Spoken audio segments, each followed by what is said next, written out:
அருட்பெரும் ஜோதி அருட்பெரும் ஜோதி தனிப்பெரும் கருணை அருட்பெரும் ஜோதி எல்லாம் செயல் கூடும் என் ஆணை அம்பலத்தே எல்லாம் வல்லான் தனையே ஏத்து. ஓம் ஸ்ரீ ராமலிங்காபயம். ஓம் ஸ்ரீ ராமலிங்காபயம். ஓம் ஸ்ரீ ராமலிங்காபயம். எல்லோருக்கும் வணக்கம். இது எனது யூடியூப் சேனலான எல்லாம் செயல் கூடும் வள்ளலார். நான் வள்ளலார் முத்து பேசுகிறேன். இன்றைய பதிவில் நாம் சிற்றம்பல தெய்வமணி மாலை 2வது பாடலை பார்க்க இருக்கின்றோம். முதலில் நான் பாடல் வரிகளை படிக்கிறேன், பின்பு விளக்கத்தை பார்ப்போம். வண்ணமிகு பூதவெளி பகுதிவெளி முதலா வகுக்கும் மடி வெளிகளெல்லாம் வயங்கு வெளியாகி எண்ணமுறு மாமௌன வெளியாகி அதன்மேல் இசைந்த பரவெளியாகி இயலு பயவெளியாய் அன்னுரு சிற்பரவெளியாய் தற்பரமாம் வெளியாய் அமர்ந்த பெருவெளியாகி அருள் இன்ப வெளியாய் திண்ணமுறும் தனி இயற்கை உண்மை வெளியான சிற்றம்பலம் தனிலே தெய்வம் ஒன்றே கண்டீர். இதுதான் இந்த தெய்வமணி மாலை 2வது பாடல். இதுக்கு என்ன விளக்கம் அப்படின்னு பார்த்தோம்னா, நம்ம அகவல் ஏற்கனவே நம்ம பார்த்த அகவல் தான். அகவலில் இல்லாத தகவலே இல்லை அப்படின்னு சொல்கிறதுக்கு ஏற்ப இங்கே உள்ள இந்த வெளிகள் சொல்கிறாங்க பார்த்தீங்களா, இந்த வெளிகள் எல்லாம் அங்கே வரிகள் 555 570 வரை ஒரு 16 வரிகளில் தெளிவாக 7 விதமான வெளிகளை பற்றி சொல்கிறாங்க. அந்த வெளிகள் எல்லாமே அந்த உயிர் வெளியாகிய அந்த சிற்சபையில் ஏற்படக்கூடிய அந்த அனுபவ வெளிகள் அப்படின்னே தெளிவாக சொல்கிறாங்க. அதில் தான் இங்கே சொல்கிறாங்க பார்த்தீங்களா, மௌன வெளியாகி அதன் மேல் பரவெளியாகி அப்புறம் என்ன சொல்கிறாங்க, பெருவெளியாகி அருள் இன்ப வெளியாகி, இது எல்லாம் அப்படியே அங்கே வருது, தெளிவாக இருக்குது. அதான் எல்லாமே முதல்ல ஆரம்பிக்கும் போதேவும் அந்த சிற்சபையில் ஏற்படக்கூடிய பலவிதமான அனுபவ வெளிகள்னு சொல்லிட்டு வரிசையாக ஒரு 7 வெளியில் சொல்கிறாங்க. அந்த வெளிகள் எல்லாம் இந்த பாடலில் சொன்னதும் அங்கே உள்ளதும் தெளிவாக இருக்குது. அதை நம்ம புரிஞ்சுக்கணும். இதெல்லாம் புரிஞ்சுக்கிட்டோம்னாலேவும் அந்த சிற்றம்பலத்தில் நம்மளுக்கு ஏற்படக்கூடிய இந்த அனுபவ வெளிகள்னால் ஒவ்வொரு அனுபவமாக நம்மளுக்கு கிடச்சி கடைசியில் அந்த பூரண இன்பம் அது கிடைக்குது. அதைத்தான் இந்த வரிகள் மூலமாக, இந்த பாடல் மூலமாக சொல்கிறாங்க. சரி, இப்போ அந்த என்ன சொன்னாங்க அப்படின்றத ஒரு தடவை பார்த்துருவோம். அகவலில் சொன்னதை இதோட ரிலேட் பண்ணி பார்க்கும்போது நம்மளுக்கு தெளிவான விளக்கம் கிடைக்குது. அதுதான் உண்மை. இப்போ பாருங்கள், அந்த பாடல் பார்த்திங்களா 555 570 வரை. உயிர்வெளி இடையே உரை கரும்பகுதி அயவெளி வகுத்த அருட்பெரும் ஜோதி. உயிர்வெளி அதனை உணர் கலைவெளியில் அயலற வகுத்த அருட்பெரும் ஜோதி. கலைவெளி அதனை கலப்பரு சுத்த அலர்வெளி வகுத்த அருட்பெரும் ஜோதி. சுத்தநல் வெளியை துரிசரு பரவெளி அத்திடை வகுத்த அருட்பெரும் ஜோதி.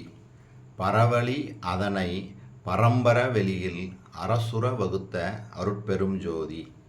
பரம்பர வெளியில் பராபர வெளியில் அறந்தர வகுத்த அருட்பெரும் ஜோதி. பராபர வெளியை பகற்பெரு வெளியில் அராவர வகுத்த அருட்பெரும் ஜோதி. பெருவெளி அதனை பெரும் ஜுக வெளியில் அருளுற வகுத்த அருட்பெரும் ஜோதி. இப்போ பாருங்கள், நான் சொன்ன வெளிகள் பாருங்கள் எத்தனை வந்துச்சு பாருங்கள். முதல்ல உயிர்வெளி, அடுத்து உயிர்வெளிக்கு அப்புறம் கலைவெளி, கலைவெளிக்கு அப்புறம் சுத்த அலர்வெளி, சுத்த அலர்வெளிக்கு அப்புறம் பரவெளி, பரவெளிக்கு அப்புறம் பரம்பரவெளி, பரம்பரவெளிக்கு அப்புறம் பராபரவெளி, பராபரவெளிக்கு அப்புறம் பெருவெளி, பெருவெளிக்கு அப்புறம் பெரும் சுகவெளி. இதுதான் இந்த 7 வெளிகளை சொல்கிறாங்க. இது என்னன்னு இப்போ நம்ம விளக்கமாக பார்த்துட்டோம்னா, வள்ளல் பெருமான் இங்கே இந்த வெளிகளுக்கு என்ன விதமான அனுபவங்களை சொல்கிறாங்க அப்படின்றது தெளிவாகும். இப்போ முதல்ல பார்த்திங்கன்னா உயிர்வெளி அப்படின்னாங்க. உயிர்வெளி அப்படின்றதுனா வேறு ஒன்றும் இல்லை, இந்த ஜீவன் இருக்கக்கூடிய இந்த ஸ்தானமாகிய இந்த ஜீவாகாசம் என்று சொல்லக்கூடிய சிற்சபை, இதைத்தான் சொல்கிறாங்க.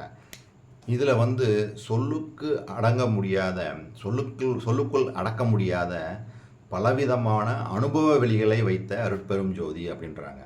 அப்போ இங்கே தான் பலவிதமான அனுபவங்கள் ஏற்படக்கூடிய வெளி அப்படின்னு சொல்கிறாங்க. சரி, அடுத்து கலை வெளி அப்படின்றாங்க. அதாவது இப்போ நம்ம மேலே சொன்னோம் பார்த்தீங்களா, அந்த உயிர் வெளி, அங்கே ஏற்படக்கூடிய அந்த அனுபவங்களை பெறக்கூடிய அறிவு, அதைத்தான் வந்து சொல்கிறாங்க இந்த கலை அப்படின்னு சொல்லி சொல்கிறாங்க, கலை வெளி அப்படின்றாங்க. அதுக்கப்புறம் சுத்த அலர்வெளி. சுத்த அலர்வெளினா வேறு ஒன்றும் இல்லை, மனம் முதலிய அந்த கரணங்கள் எல்லாம் செயல்படாமல் இருக்கும்போது தோன்றக்கூடிய அந்த அனுபவ நிலையத்தான் வந்து என்ன சொல்கிறாங்க, சுத்த அலர்வெளின்றாங்க. இந்த சுத்த அலர்வெளியில் வந்து இந்த கலைவெளி வந்து விளங்குது அப்படின்றாங்க. இந்த சுத்த அலர்வெளி வந்து எங்கன்னா பறவெளியில் வந்து விளங்கும் அப்படின்றாங்க. பறவெளின்றது வந்து அண்டத்துரிசு, அகிலத்துரிசு, பிண்டத்துரிசு, பேருயிர் துரிசு, இவையெல்லாம் நீங்கிய அந்த இடம், அந்த அனுபவ வெளியில் தான் வந்து பறவெளி அப்படின்றாங்க. அதில் தான் வந்து இந்த சுத்த அலர்வெளி விளங்குதுன்றாங்க. சரி, இந்த பறவெளி எங்கே விளங்குது அப்படின்னு சொல்லி பார்த்தோம்னா, அதுக்கு வந்து என்ன சொல்கிறாங்க, பரம்னா மேலானது, பரம்பரம்னா ஆகாயம். இது ரெண்டு அர்த்தங்களையும் எடுத்துக்கிட்டு வள்ளல் பெருமான் என்ன சொல்கிறாங்கன்னா, தனக்குள்ளே மேலானதாக விளங்குகின்ற ஆகாயம் எனும் சூன்யமான மோனவெளியிலே பரவெளியாகிய இறைவன் இருக்குமிடமானது பூரண ஆதிக்கத்துடன் விளங்குமாறு அமைத்த அருட்பெரும் ஜோதி அப்படின்றாங்க. அப்படின்னா என்ன சொல்ல வர்றாங்க, அந்த பறவெளின்றது வந்து அந்த பராபரவெளி, இந்த பறவெளின்றது வந்து அந்த பரம்பரவெளி அதில் தான் இருக்குன்றாங்க. அந்த பரம்பரவெளின்றது வந்து ஆகாயம் என்று சொல்லக்கூடிய சூன்யமான மோனவெளியிலே இந்த பறவெளியாகிய இறைவன் இருக்கின்றான் அப்படின்னு சொல்லி சொல்கிறாங்க. சரி, அப்போ அந்த பரம்பரவெளி வந்து என்ன அப்படின்னு சொல்லி பார்த்தோம்னா, பரம்பரவெளினா ரெண்டு வார்த்தைகள் சொல்கிறாங்க, பரம் அபரம். பரம்னா சாஸ்திர ஞானம், அபரம்னா அனுபவ ஞானம். இந்த இரண்டையும் பெற்றுள்ள வெளியில், அதாவது பராபர வெளியிலே பரம்பர வெளியை குற்றமற அமைத்த அருட்பெரும் ஜோதி அப்படின்றாங்க. அப்போனா இதிலிருந்து என்ன தெரியுது, இந்த பராபர வெளின்றது வந்து சாஸ்திர ஞானமும் அனுபவம் ஞானமும் இருக்கக்கூடிய அந்த இடம், அந்த வெளியைத்தான் வந்து அவர் வந்து என்ன சொல்கிறாங்க, பராபர வெளின்றாங்க. சரி, அப்போ இந்த பராபர வெளி தான் ஞானிகளால் எந்த ஞானிகள்லாம் சொல்கிறாங்களோ அந்த பெருவெளி அப்படின்றாங்க. ஞானிகளால் உரைக்கப்பட்ட பெருவெளி.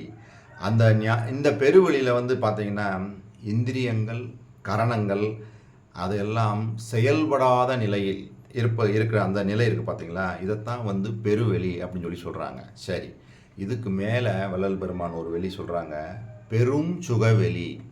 இந்த பெரும் சுகவெளி அப்படின்றது என்னன்னு பார்த்தோம்னா, இந்த இந்திரியங்களும் கரணங்களும் செயல்படாமல் இருக்கக்கூடிய அந்த நிலையில் நம்மளுக்கு கிடைக்கக்கூடிய இன்பம் இருக்குது பார்த்தீங்களா, அந்த இன்பம் தான் பூரணமான நிறைவான இன்பம்னு சொல்கிறாங்க. நம்ம இப்போ வந்து இந்திரியங்களும் கரணங்களாலும் நாம் பெறக்கூடிய இன்பம் இல்லை, செயல்படுவதனால் பெறக்கூடிய இன்பம் அல்ல. இவையெல்லாம் செயல்படாமல் இருக்கும்போது கிடைக்கக்கூடிய இன்பம், அதைத்தான் வந்து வள்ளல் பெருமான் என்ன சொல்கிறாங்க, பெரும் சுகவெளி அப்படின்னு சொல்லி சொல்கிறாங்க. சரி, இப்போ இந்த அப்படியே எடுத்துக்கிட்டு இப்போ நம்ம தெய்வமணி மாலையில் இந்த 2வது பாடலில் என்னென்ன விஷயங்கள் சொன்னாங்களோ இது மேட்ச் ஆகுதான்னு பார்ப்போம். இங்கே வந்து என்ன சொல்கிறாங்க பாருங்கள், வண்ணமிகு பூதவெளி பகுதி வெளி முதலா வகுக்குமடி வெளிகளெல்லாம் வயங்கு வெளியாகி எண்ணமுறு மாமௌன வெளியாகி அதன் மேல் இசைந்த பறவெளியாகி. ஏற்கனவே வந்து இந்த பறவெளிக்கு பார்க்கும்போது பரம்பர வெளியில் இருக்குன்னு பார்த்தோம். இந்த பரம்பர வெளின்றது வந்து ஆகாயம் எனும் சூன்யமான மோனவெளி. இங்கே சொல்கிறாங்க பாருங்கள், மௌன வெளியாகி அதன் மேல் இசைந்த பறவெளியாகி. பாருங்கள், அப்படியே அகவல்ல இதுக்கு வந்து அப்படியே விளக்கம் அங்கே கொடுத்துருக்காங்க. அப்படியே கீழே வந்தோன்னு பார்த்தீங்கன்னா பெருவெளியாகி அருள் என்ப வெளியாகி அப்படின்றாங்க. அதுக்கும் பார்த்தீங்கன்னா கடைசியில் பார்த்தீங்கன்னா இந்திரியங்கள் கரணங்கள் எல்லாம் செயல்படாமல் இருக்கக்கூடிய அந்த நிலையில் தான் அந்த பெருவெளி, அந்த அனுபவம் கிடைக்கும் அப்படின்றாங்க. அந்த இதுதான் நிறைவான இன்பம். அதுக்கு மேலே போய் தான் பெரும் சுகவெளி அப்படின்றது வந்து அந்த இந்திரியங்களும் கரணங்களும் செயல்படாத நிலையில் நமக்கு கிடைக்கக்கூடிய இன்பம் தான் பெரும் சுகவெளி இன்பம். அதான் பெரும் சுகவெளி, பேரே பாருங்கள், பெரும் சுகவெளின்னு வச்சுட்டாங்க. அப்போ இது கடைசியில் வருது பாருங்கள், அன்னுரு சிற்பரவெளியாய் தற்பரமாய் வெளியாய் அமர்ந்த பெருவெளியாகி அருள் இன்ப வெளியாய் திண்ணமுறும் தனி இயற்கை உண்மை வெளியான திருச்சிற்றம்பலம் தனிலே தெய்வம் ஒன்றே கண்டீர். அப்போ அப்படியே முதல் வெளியை பார்த்தோம்னா உயிர்வெளி. உயிர்வெளியில் என்ன பார்த்தோம்? உயிர்வெளி என்பது ஜீவன் இருக்கின்ற ஸ்தானம், அதாவது ஜீவாகாசம் என்ற சிற்சபை.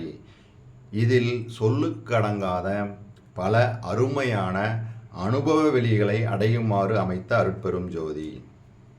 அப்போ இந்த சிற்றம்பலத்தில் தான் பலவிதமான அனுபவ வெளிகளை அருட்பெரும் ஜோதி ஆண்டவர் வைத்திருக்கிறார்.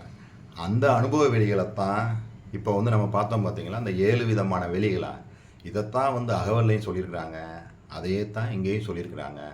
இது எல்லாம் எப்போ அனுபவம் ஆகும்னா, நம்ம இங்கேயே இருந்து அந்த அருட்பெரும் ஜோதி, முந்தைய பதிவில் நம்ம சொன்னது மாதிரி அந்த அருட்பெரும் ஜோதியவே அன்பு செய்து வரும்போது, அதாவது பக்தி மயமாகி அருட்பெரும் ஜோதியையே சிற்றம்பலத்தில் நாம் தியானித்து வரும்போது நம்மளுக்கு என்ன கிடைக்கும்? தவம்னு சொல்லுவாங்க, தியானம் கூட சொல்லக்கூடாது, தவம்.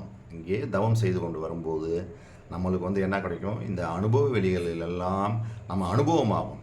அப்போ தான் கரணங்கள், மனம், புத்தி, சித்தி, அகங்காரம் என்று சொல்லக்கூடிய கரணங்கள், இந்திரியங்கள் இவற்றின் செயல்பாடுகள் அனைத்தும் செயல்படாமல் இருக்கும் அந்த நிலையில் நமக்கு பெரும் சுகவெளி, அதாவது பெரும் சுகவெளி அனுபவம் கிடைக்கும்.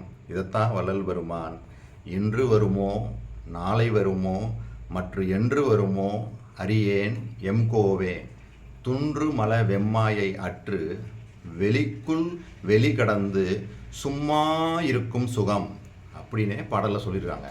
அப்போ என்ன அர்த்தம்? வெளிக்குள் வெளி கடந்து சும்மா இருக்கும் சுகம். பாருங்கள், சும்மா இருக்கிறது தான் சுகம்.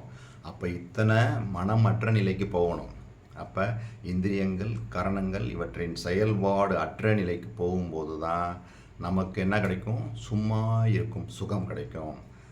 இந்த கருத்துக்களோடு நான் எனது வீடியோவை நிறைவு செய்கிறேன். மீண்டும் நாளை நாம் இந்த மணிமாலை, தெய்வ மணிமாலையின் 3வது பாடலை பார்ப்போம்.